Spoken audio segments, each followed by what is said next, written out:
వంశీ ఇంటి ముందల కారు ఆపి అశోక్ కార్ని చూసి అశోక్ వచ్చాడా అని సంతోషపడుతూ లోపలికి వెళ్తుంటాడు. అశోక్ బాబుని ఎత్తుకొని ముద్దాడుతుండగానే వంశీ అశోక్కి వెనుకగా వచ్చి అశోక్ని వెనుకగా చూసి సంతోషపడుతూ ఎలా ఉన్నావు అశోక్ అని అడుగుతాడు. అశోక్ ఆ మాట విని కాస్త కోపంతో తల కూడా తిప్పి చూడకుండా అలాగే ముభావంగా ఉంటాడు.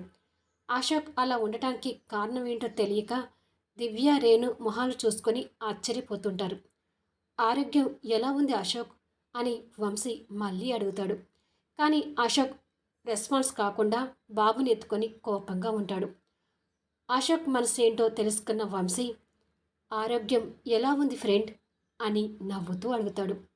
వంశీ నోటి నుండి ఫ్రెండ్ అనే మాట చాలా రోజులకు విని సంతోషపడుతూ బాబుని నిదానంగా దివ్య చేతిలో పెట్టి వెనక్కి తిరిగి వంశీ దగ్గరికి వచ్చి నేను మీ ఫ్రెండ్నని ఇన్నాళ్ళకు గుర్తొచ్చిందా ఫ్రెండ్ అని వంశీని హక్ చేసుకొని సంతోషంతో కన్నీళ్ళు పెట్టుకుంటూ ఉంటాడు.